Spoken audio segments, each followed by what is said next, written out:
જા એમ કરીને, કારણ કે આપણે કેવું છે કે દોઢ ડાય નહીં થાય વધારે. મેં કીધું કારણ કે એના નજીકના ફ્રેન્ડ વધારે હતા. હા મેં કીધું એ લોકો જાય કરે તો આપણે થોડી ઘણી હેલ્પ કર દઉં એમ વિચારીને બેઠેલા.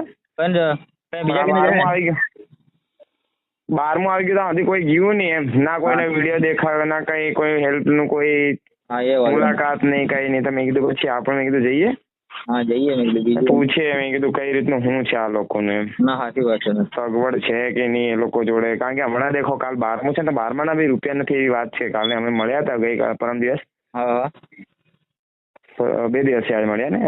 12માના બી રૂપિયા નહીં છે નિમળાય એ લોકો પાસે. હા એ તો ચાલો કઈ નહીં, 12માના દિવસે આપણે થોડું ડોનેટ કરાવી દઈએ લાઈવ. ના સાચી વાત એ છે. બી એમનો ખર્ચો નીકળી જાય ને, પ્લસ છોકરાઓ માટે કંઈક કરાવી દઈએ, એફડી કરાવીએ 10 વર્ષની. તો શું કેવું, પેલા જે બી ડોનેટ થાય એને વ્યાજ બનીને જે બી આ મોટી ઉંમરે એમને કંઈક કામ લાગી જાય. હા ના સાચી વાત છે. આપણા બાપનું શું જાય છે યાર, મારે ક્યાં ઘરના ખર્ચવા છે ભાઈ. આપણે થોડો સમય આપવો છે અને લોકોને જણાવવું છે અને લોકો સુધી પહોંચાડવો છે સંદેશભાઈ કે આ રીતનું કરો જરા એમ. ના ના મારે જે લોકો કરે ડોનેટ એ રીતનું આપણે ડોનેટ કરી દઉં. હા સાચી વાત છે. થોડોક સમય આપવો પડે. વિકેભાઈ મેં ઘણા બધા કલાકારો છે પણ ઇન્સાનિયત મેં તમારા અંદર જોયો. અરે એવું કઈ નહીં હોય. ઇન્સાનિયત એક વસ્તુ છે, પહેલે મારો સ્વભાવ પહેલેથી એવો છે. મારી હાથી વાંકો થાય ને એનો હું નહીં થાઉં, પહેલેથી છે. બરાબર. હમણાં એક બીજો મેટર ચાલી રહ્યો છે રમેશ ડામોરનો, પણ લોકોને એ ખબર નથી કે ઓરિજિનલ શું છે. ના એ તો મેં વિડીયો જોયો હતો. મને 5 રૂપિયા કોઈનો નથી જોતો મફતમાં. ના સાચી વાત છે. બરાબર છે. એ મફતમાં 5 રૂપિયા બી માર નહીં જોઈ. હમણાં આ બધા મેટર ચાલી રહ્યા છે ને, હું એ પેલાના વિશે હું વિડીયો બનાવવા નથી માંગતો. અને જે માણસો મને ઓળખે છે એમને ખબર છે કે આમાં વિકેભાઈ નો વાંક હોય જ નહીં. વિકેભાઈ નો વાંક હોય જ નહીં. બરાબર છે. મેં ગાળો દીધી, ગાળો ખાવાના કામો કરું તો ગાળો દી, અને માર ખાવાના કામો તો માર બી ખાય. હા સાચી વાત છે. બરાબર છે. આપણે બી માણસ યાર, સહનશીલતાની એક હદ હોય આપણી પાસે. હા સાચી વાત છે. બરાબર. તમારા ફેમિલી સાથે તમે બેઠા હોય, તમારા કુટુંબ સાથે તમે બેઠા, તમારા પરિવાર સાથે તમે બેઠા, રાતે 1 વાગે 2 વાગે કે 9 10 વાગે ફોન કરી અને તમને કે આનો નંબર લાવ, પેલાનો નંબર લાવ. હવે તું છે કોણ બે? જે વાત હતી મેટર પતી ગયો, જે વાત હતી એ પતી ગઈ. તારે 1 વર્ષ પછી હું ચૂલ ઉપડે છે તને? બરાબર ને, તો વાતનો સવાલ જ નથી ને.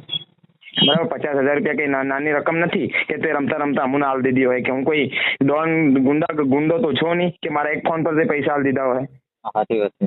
બરાબર. એટલે બધું એવું છે. આ બધા આમાં કેવું છે, થોડું ઘણું ચાલ્યા કરે, ઇગ્નોર કરીને ચાલ્યા કરતું પડે. આપણે શું છે યાર. અને આ શું છે, આપણા નજીકમાં આપણી સાથે એક સમય હાથે ફરતેલો છોડે છે.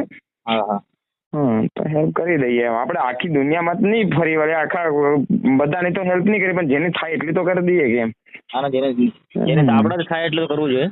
અમે તો એક જ વસ્તુ વિચારી કરું તો આપણે થોડો ટાઈમ આપવાનો છે, લોકો સુધી વાત પહોંચાડવાની છે. આટલું આપણે કરવું ને તો બી ઘણું છે. અને આ જેટલી બી હેલ્પ થાય એમાં આપણે એકલાનો ફાળો નહીં રહે. જેટલા બી હેલ્પ કરે, 10 રૂપિયા વાળો બી એટલું મહત્વ ધરાવે અને 1000 રૂપિયા કરે એ બી એટલું જ મહત્વ ધરાવે. બરાબર છે. બરાબર છે. આવા કામમાં કોઈ ઉપર નીચે નહીં કે વિકે ભાઈ બધું કર્યું એવું હું મારો ક્રેઝ લેવા માંગતો જ નથી. મારે એટલું જ કેવું છે, મારી વાત માનો એટલે મને ખુશી બસ. હા તમારી વાત વિકેભાઈ હું તો માનું છું. મારો બીજો ભાઈ પણ છે, એ પણ મને ફોન આવ્યો તો વિકેભાઈ ગયો તો વિકેભાઈ સારી વાત વિકેભાઈ મેં એમ પૂછ્યું, મેં કીધું યાર, અને અમુક શું છે કે વીમો કીધું લોન બોન ચાલતી હોય, એનું ઇન્સ્યોરન્સ કદાચ હોય ભાઈ એ બી પાસ કરાવી આલી. સાચી વાત છે. એ લોકો કહેતેલા કે ભાઈ તમારું સ્કેનર નાખો. ના બાપા, મારું સ્કેનર નથી નાખવું. કારણ કે આપણ 100 જણા સારવા વાળા હોય તો 10 જણા એમાં ખામી કાઢવા વાળા હોય. ખામી કાઢવા વાળા હોય કે ભાઈ એના સ્કેનરમાં નખાડીને અડધા રૂપિયા અડધા ખાઈ એવી વાતો થાય. એમ કરતા આપણું સ્કેનર નથી, આપણે છોરાના નામથી જ ખોલાડ દઉં અને એમનામાં ડાયરેક્ટ નખાડું. હા સાચી વાત છે. કઈ નહીં, હું જરા સ્ટુડિયો પર છે, મ્યુઝિક કામ કરાવી રહ્યો છું ને. ભલે ભલે. હા ઠીક.